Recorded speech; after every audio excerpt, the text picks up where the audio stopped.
محترم ناظرین السلام علیکم۔ میں ایک مہینہ پہلے ہی امریکہ سے لوٹا تھا اور یہاں آتے مجھے سب سے پہلے اپنے کاروبار کو سیٹ کرنے کی فکر لگ گئی تھی۔ اس پر یہ ایک روز کا نیا تماشا تھا کہ میرے لیے کہ جب بھی میں گھر آتا میری بیوی پڑوس میں ہوتی۔ میں امی کے پاس جا کر بیٹھ گیا۔ پورا گھر بکھرا پڑا تھا۔ میں نے بیٹے سے کہا ایک گلاس پانی دے دو۔ شاید امی بفری بڑی بیٹھی تھیں۔ کہنے لگی تم بات کیوں نہیں کرتے شناز سے؟ بھلا یہ کیوں کوئی تک ہے کہ وہ اپنا گھر بار چھوڑ کر پڑوس میں جا کر بیٹھی رہتی ہے؟ ایسا بھی کیا تم نے بیوی کو سر پر چڑھا رکھا ہے؟ امی یہ بات آپ بھی اسے کہہ سکتی ہیں۔ میں پورے دن کا تھکا ہارا ہوا آتا ہوں، مجھے گھر میں سکون چاہیے ہوتا ہے۔ لو بھیا یہ بھی اچھی بات کہی تم نے، تمہاری بیوی مجھے سمجھتی ہی کیا ہے؟ ارے رات ہونے کو آئی ہے، ابھی تک کھانا ہی نہیں پکا، گھر میں بچہ گندا مندا کھیل رہا ہے اور بیگم صاحبہ ہیں کہ سرخی پاؤڈر منہ پر ملے پڑوس جا کر بیٹھ جاتی ہیں اور غضب خدا کا کہ بجائے اسے منع کرو تو مجھ پر برس رہے ہو۔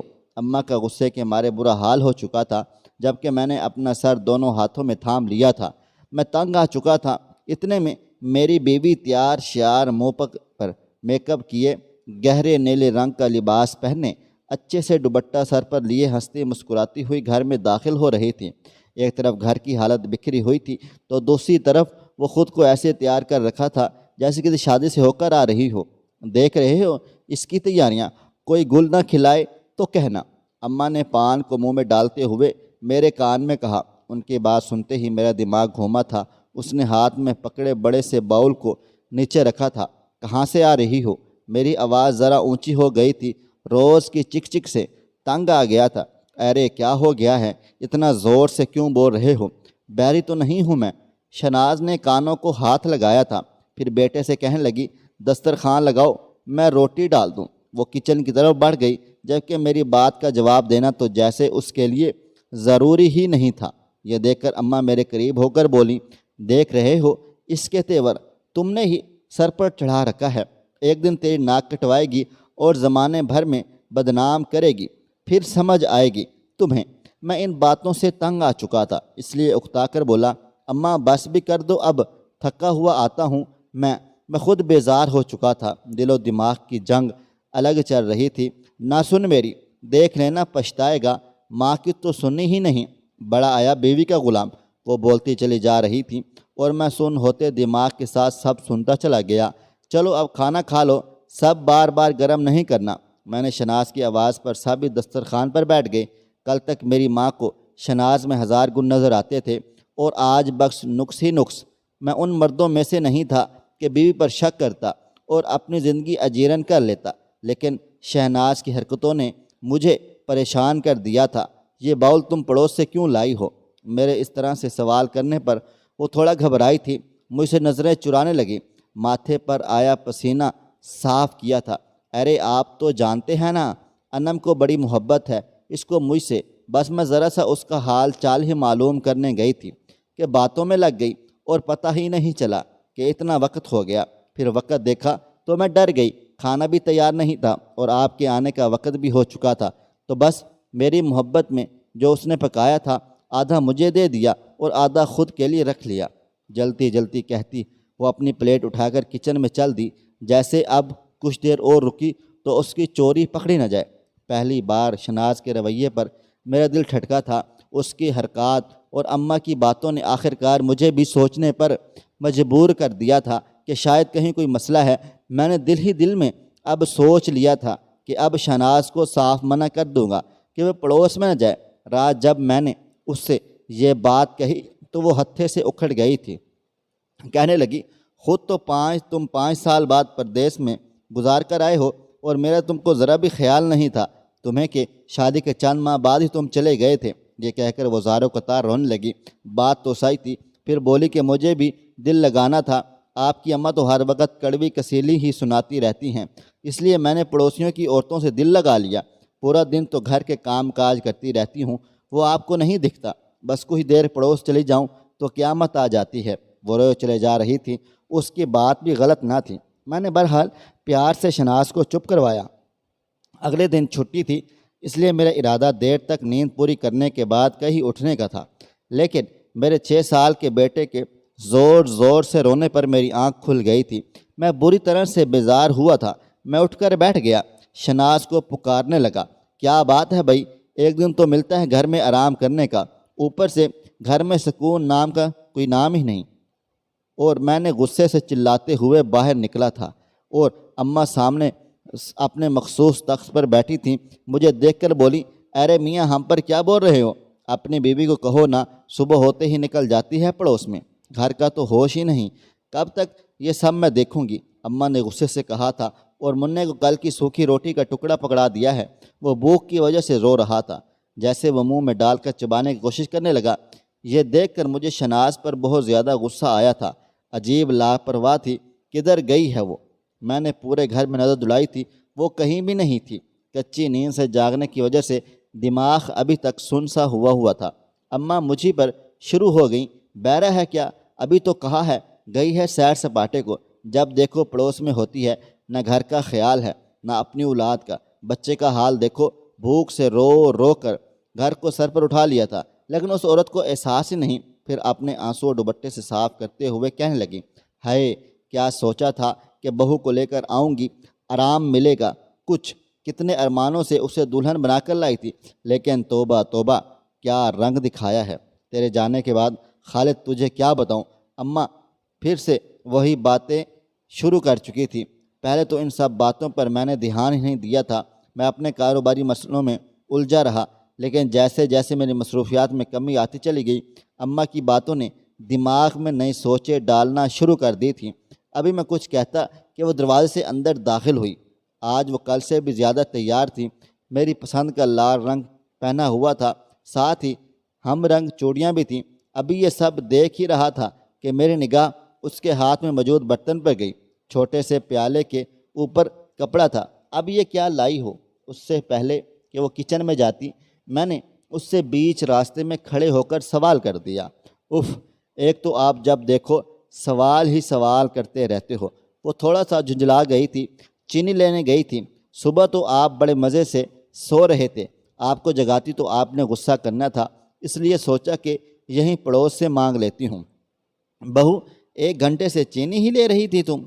اماں نے تیوری چڑھا کر سوال کر دیا۔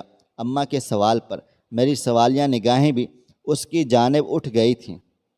اس کی نظریں جیسے ہی میری نظروں سے ملی تھیں کہ فوراً سے وہ گھبرا گئی۔ پھر میری ماں سے بولی، اماں آپ کو تو بس بات چاہیے ہوتی ہے مجھے سنانے کے لیے، آپ ہی کو تو جلدی چائے چاہیے ہوتی ہے، وہ بھی وقت پر، اگر ذرا سے بھی دیر ہو جائے تو آپ نے مجھے باتیں سنانے تھیں، ایک تو جتنا بھی کر لو بس کم ہی ہے۔ وہ زور زور سے کہتے کچن میں چلی گئی تھی۔ دیکھ لیا کیسے بات کرتی ہے، ذرا دھیان دے اماں، تو کہتے ہوئے کمرے کی طرف چل دی، جبکہ اس طرف نظریں پھیرنا مجھے شک میں ڈال گیا تھا۔ آخر ایسا کیا پڑوس میں تھا جو روز روز جا رہی تھی؟ ابھی میں یہ سب سوچ ہی رہا تھا کہ میرے موبائل کی بجتی گھنٹی نے میری توجہ اپنی جانب کر لی۔ ملازم کا فون تھا، میں باتوں میں مشغول ہو گیا۔ آج چھٹی تھی تو ناشتے میں اس نے آلو کے پراٹھے بنائے ہوئے تھے اور دسترخوان پر لگا دیے۔ پھر بیٹے سے کہنے لگی، ارے منا جا ذرا برابر میں یہ پراٹھے دیا۔ شناز نے پلیٹوں میں 4-5 پراٹھے رکھے اور ساتھ ہی ہری چٹنی بھی پیالی بھر کے دے دی۔ یہ دیکھ کر اماں بول پڑی، ارے بہو یہ سب اتنا کچھ کیوں دے رہی ہو؟ دوپہر کے لیے ہی کچھ رکھ لو، بھوک لگے گی تو کھا لیں گے۔ اماں نے اسے ٹوکا تھا، جبکہ میں اپنے ہی دھیان میں بس کھائے چلے جا رہا تھا۔ ارے اماں کچھ نہیں ہوتا، میں پکا لوں گی، انم کو بڑے پسند ہے، میرے ہاتھ کے پراٹھے بڑے ہی شوق سے کھاتی ہے، شناز نے کہتے ہوئے منع کو پڑوس میں بھیج دیا تھا۔ جبکہ میں ناشتے سے فارغ ہو کر تخت پر بیٹھ کر کچھ ستانے لگا۔ اب اماں بھی میرے پاس ہی بیٹھ گئیں، جبکہ وہ کچن میں برتن لے کر جا چکی تھیں اور اب وہاں سے برتن دھونے کی آوازیں بھی آ رہی تھیں۔ اتنے میں منا بھی آ گیا۔ یہاں تو دے آیا اپنی اماں کی سہیلی کو پراٹھے، خالی برتن کیوں نہیں لایا؟ منع کو خالی گھر میں داخل ہوتے دیکھ کر اماں نے سوال کیا تھا، وہ دادی انم آنٹی تو تھی نہیں گھر پر، جاوید انکل تھے، ان کو دے آیا ہوں۔ انہوں نے کہا کہ ارے یہ تو میری پسند کے ہیں، اچھا ہوا تمہاری اماں نے بھجوا دیا، اسے میری پسند پتہ جو ہے، وہ برتن بعد میں بھجوا دیں گے۔ میرا بیٹا کمرے میں جانے لگا تو میں نے اسے پکارا، منا ادھر آؤ۔ اس سے پہلے میں کچھ اس سے پوچھتا وہ اپنی ماں کی آواز سن کر چلا گیا تھا۔ مجھے یہ بات بڑی عجیب و غریب لگی کہ جاوید نے یہ بات کیوں کہی۔ ارے اس بات کا کیا مطلب ہوا؟ بہو نے تو کہا انم کے لیے پراٹھے بھجوا رہی ہوں، اور وہ تو گھر پر ہے ہی نہیں۔ میں پہلے ہی یہی سوچ رہا تھا۔ اماں کی باتوں نے میرے ذہن میں بھی اس طرح کے سوالات پیدا کرنا شروع کر دیے تھے۔ اگر انم گھر پر تھی ہی نہیں تو شناز نے جھوٹ کیوں کہا اور پراٹھے اس کا نام لے کر کیوں بھیجے؟ انہیں سوچوں میں تو رات ہو گئی تھی۔ دماغ یہ سب سوچ سوچ کر بہت زیادہ تھک گیا تھا۔ مجھے اپنے بیوی سے بہت زیادہ محبت تھی۔ میں اپنی زندگی میں شک کا زہر نہیں گھول سکتا تھا، اس لیے خود کو جھٹکا۔ جیسے ہی بستر پر لیٹا کہ نیند جلد ہی آ گئی۔ آدھی رات کو پیاس کی وجہ سے میری آنکھ کھل گئی۔ سائڈ پر پڑے ٹیبل کی جانب دیکھا تو جگ نہیں رکھا ہوا تھا، اور جیسے ہی میں نظر اپنے برابر جگہ پر گئی تو وہ خالی تھی۔ میں نے واش روم کی جانب دیکھا تو اس کا دروازہ بھی کھلا ہوا تھا اور لائٹ وغیرہ بھی بند تھی۔ مطلب یہ کہ وہ وہاں بھی نہیں تھی۔ آدھی رات کے وقت وہ کہاں جا سکتی تھی؟ میں سب سے پہلے کچن کی طرف آیا تھا، لیکن جیسے ہی میں نے کچن میں دیکھا وہاں پر کوئی بھی موجود نہ تھا۔ میں بھی اماں کے کمرے کی طرف جاتا کہ میری نظر چھت کی سیڑھیوں کی جانب چلی گئی تھی، جہاں پر بلب کی روشنی صاف نظر آ رہی تھی۔ میں نے تو گھر کی ساری بتیاں بند کی تھی اور ساتھ ہی چھت کی بھی، اور چھت پر تو تالا لگا دیا تھا نا۔ پھر یہ دروازہ کیسے کھلا؟ کہیں شہناز چھت پر تو نہیں؟ اور اتنی رات کو وہ یہاں پر کر کیا رہی ہے؟ میں دبے پاؤں سے چھت کی سیڑھیوں پر قدم رکھ رہا تھا۔ جیسے جیسے میں چھت کے قریب ہو رہا تھا کچھ سرگوشیاں میرے کانوں میں پڑ رہی تھیں۔ جب میں اوپر پہنچا، شناز برابر کی چھت کی دیوار پر کھڑی کسی سے باتیں کر رہی تھی۔ اس سے پہلے کہ میں اس کے پاس جاتا میرا پاؤں پودے کی لکڑی سے ٹکرا گیا، اور شناز نے پلٹ کر مجھے دیکھا۔ ساتھ ہی چھت پر جو کوئی بھی تھا جلدی نیچے بھاگ گیا۔ شناز بھی بکھلا گئی تھی۔ آپ یہاں؟ شناز مجھے اچانک اپنے سامنے دیکھ کر گھبرائی تھی۔ کیوں میں نہیں آ سکتا یہاں؟ اور تم اس وقت اتنی رات کو یہاں کیا کر رہی تھی؟ وہ یہ گھبراہٹ سے اس کے منہ سے ٹھیک سے الفاظ تک نہیں نکل رہے تھے۔ میں نے جھک کر اس کے ساتھ جڑی ہوئی چھت کی طرف دیکھا تھا جہاں پر کوئی بھی نہیں تھا، جبکہ میں نے اپنے کانوں سے یہاں دو لوگوں کی باتوں کی آوازیں سنی تھی۔ ارے ادھر کیا دیکھ رہے ہیں آپ؟ میں تو بس چھت پر ہوا کھانے ہوئے آئی تھی۔ نیچے مجھے بہت گرمی لگ رہی تھی تو سوچا تھوڑا چھت کی کھلی ہوا لے لوں۔ وہ اپنی گھبراہٹ پر قابو پا چکی تھی۔ میں نے مشکوک نظروں سے اس کی جانب دیکھا تھا۔ وہ میری طرف دیکھتی ہی چلی گئی، نیچے اتر گئی، اور میں بھی تھوڑی دیر کے بعد نیچے آ گیا۔ وہ اب سو چکی تھی، لیکن نیند میری آنکھوں سے دور ہو گئی تھی۔ ایک طرف اماں کی باتیں اور دوسری طرف یہ سب۔ کہیں تو کچھ تھا جو میری نظر میں نہیں تھا۔ وہ ساری رات میں جاگتا ہی رہا کہ شاید وہ دوبارہ جائے، لیکن ایسا کچھ بھی نہیں ہوا تھا۔ پھر اگلی رات کو بھی میں نے سوچ لیا تھا کہ پتہ کر کے ہی رہوں گا کہ بات کیا ہے، اس لیے ایسے ہی آنکھیں بند کر کے سونے کا ناٹک کرتا رہا۔ لیکن وہ دوبارہ چھت پر نہیں گئی۔ شاید اسے مجھ پر شک ہو گیا تھا کہ میں اس پر نظر رکھ رہا ہوں۔ پھر اگلے دن شام میں بہت زیادہ تھک گیا تھا۔ آج بہت سارے کام ایک ساتھ کرنا پڑے تھے۔ جیسے ہی میں اپنی گلی میں داخل ہوا تو وہاں پر اپنے پڑوس کے جاوید صاحب کو کھڑے پایا۔ انہیں دیکھ کر میرا موڈ خراب ہو چکا تھا۔ آپ ادھر کیا کر رہے ہیں؟ میں نے بہت ہی روکھے لہجے میں کہا۔ یہ لے انکل امی جن نے دیا ہے۔ ابھی وہ کچھ کہتے کہ میرے بیٹے نے ان کے ہاتھ میں ایک ڈش پکڑائی تھی جس میں سے آتی خوشبو سے صاف پتہ چل رہا تھا کہ آج گھر میں بریانی بنی ہوئی ہے۔ شکریہ کہنا امی سے، اور وہ مسکرا کر کہتے ہوئے میری جانب پلٹے تھے۔ بہت اچھا کھانا بناتی ہیں آپ کی بیوی۔ سچ میں اس دن کیا پراٹھے بنے تھے، مزہ آ گیا۔ اور یہ بریانی، اس کی خوشبو ہی دیکھ لیں کتنی لاجواب ہے۔ ان کی تعریف پر میرے دل میں آگ لگ چکی تھی۔ میں نے ایک غصے بھری نظر ان پر ڈالی تھی۔ آج میرے صبر کا پیمانہ جیسے لبریز ہوا تھا۔ ان باتوں نے میرے اندر تک موجود شک کو مزید بڑھا دیا تھا، اور میں بہت ہی غصے میں گھر میں داخل ہوا تھا کہ آج تو سب حساب کتاب برابر کر دوں گا۔ لیکن گھر میں کچھ مہمان آئے ہوئے تھے اماں کی طرف سے۔ ان کے سامنے میں نے اپنے اندر کے غصے کو قابو کر لیا۔ چہرے پر زبردستی مسکراہٹ سجا کر میں ان سب سے ملا تھا۔ آج میں نے مہینے کا خرچ بھی نکالا تھا۔ یہ لو۔ وہ جیسے ہی کمرے میں داخل ہوئی تھی میں نے مہینے بھر کا خرچہ اسے دے دیا تھا۔ ارے اس بار آپ نے پچھلی بار سے زیادہ دے دیے ہیں۔ وہ حساب کتاب کر رہی تھی اور گنتے ہوئے حیران ہو کر سوال کیا۔ ہاں، اس بار کام اچھا ہوا ہے۔ میرا لہجہ تھوڑا اکھڑا ہوا تھا۔ وہ محسوس تو کر گئی لیکن کچھ کہا نہیں۔ کچھ دیر تک اس کی نظروں کو میں اپنے چہرے پر محسوس کرتا رہا لیکن ایک بار بھی اس کی جانب نہیں دیکھا تھا۔ میرے اندر شک نے اپنے پنجے پوری طرح سے گاڑنے شروع کر دیے تھے۔ میں جلد ہی سونے کے لیے لیٹ گیا تھا۔ آج نہ ہی میں نے اس سے پورے دن باتیں کی اور نہ ہی اس کے کوئی باتیں سنی تھیں۔ میری محبت پر شک حاوی ہو رہا تھا۔ اگلی صبح وہ گھر میں ہی تھی، یا تو مجھے دکھانے کے لیے تھی یا پھر ایسے ہی۔ میری نظر اس کی ہر حرکت پر تھی۔ ارے او خالد! ابھی میں اسے کچن میں جاتے ہوئے دیکھ ہی رہا تھا کہ اماں کی آواز سن کر ان کی جانب متوجہ ہوا تھا۔ وہ میرا ہاتھ پکڑ کر اپنے کمرے میں لے گئی تھیں۔ یہ بتا، تو نے بہو کو کچھ پیسے دیے ہیں کیا؟ وہ بڑی رازدانہ انداز سے مجھ سے پوچھ رہی تھیں۔ ہاں، وہ گھر کے خرچ کے لیے دیے ہیں۔ کیوں، کچھ ہوا ہے کیا؟ میرے اندر وسوسے ابھرنے لگے۔ ارے وہ فرزانہ ہے نا جو ہمارے گھر کے سامنے رہتی ہے، ابھی تیرے کمرے سے نکلنے سے کچھ دیر پہلے ہی آئی تھی۔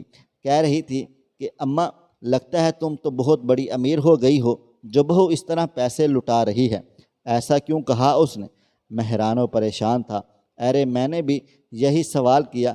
کہنے لگی، اماں تمہاری بہو کو دیکھا ہے میں نے برابر میں جوید بھائی کے گھر جاتے ہوئے۔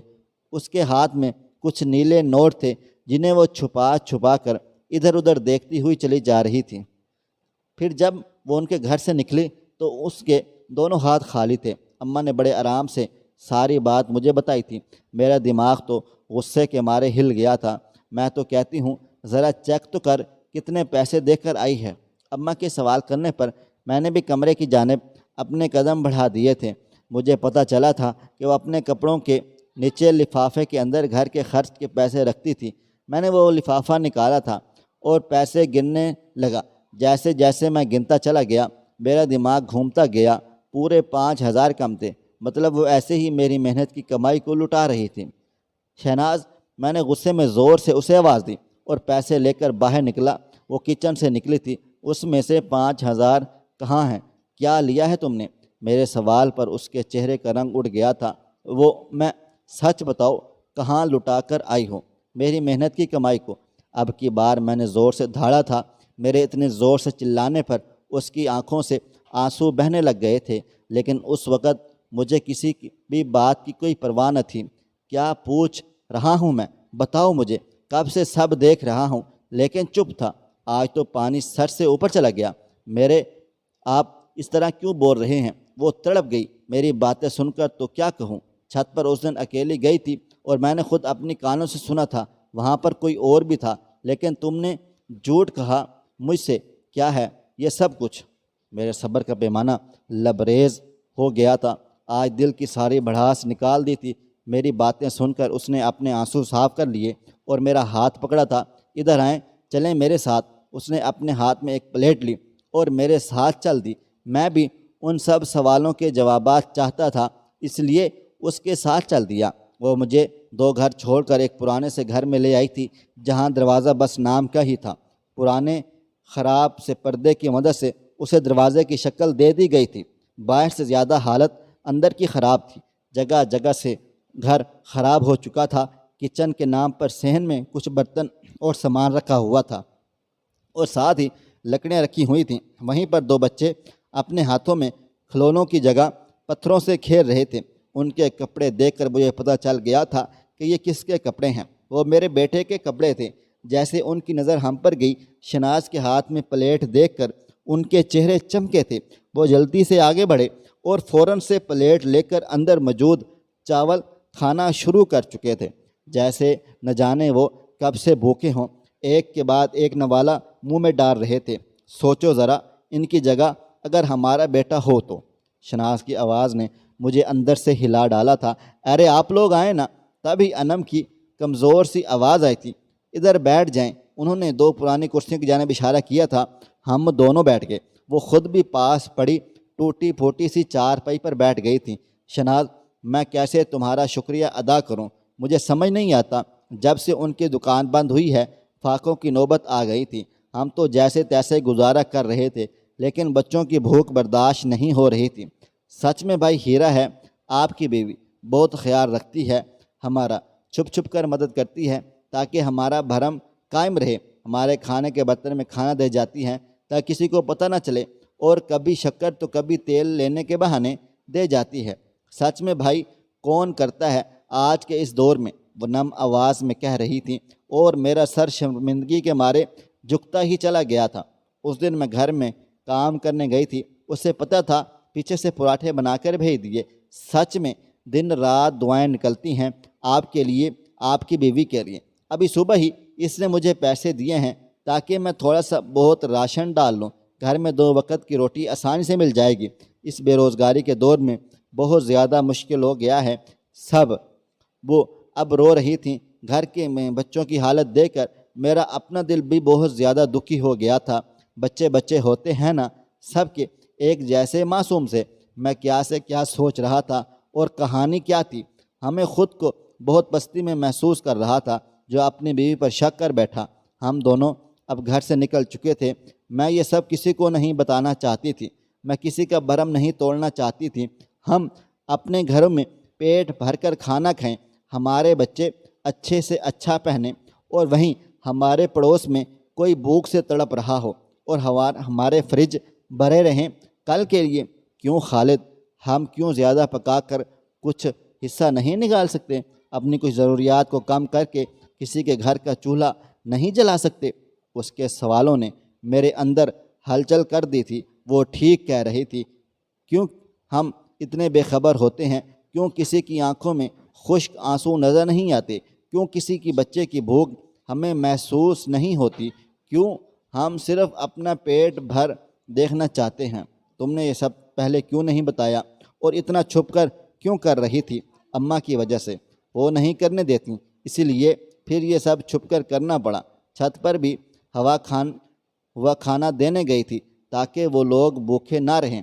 آج مجھے اس پر فخر محسوس ہو رہا تھا۔ گھر جا کر مجھے اپنی نہیں، اماں کی سوچ بھی بدلنی تھی۔ زیادہ نہ صحیح، جتنی کوشش کر سکتے ہیں اتنی تو کریں، اللہ تعالیٰ کوشش کرنے والوں کا ساتھ دیتا ہے۔ میں نے شہناز سے معافی مانگ لی تھی، اور ساتھ ہی خالد کی دکان کا بھی بندوبست کر دیا تھا۔ تھوڑی بہت کوشش سے ہی ان کے گھر کا بھی چولہا جلنے لگا تھا، اور ان کی دعائیں ہی میرے لیے بہت کافی تھیں۔ جو مجھے ترقی مل رہی تھی، بس ساتھ ساتھ دوسروں کا بھی خیال رکھیں۔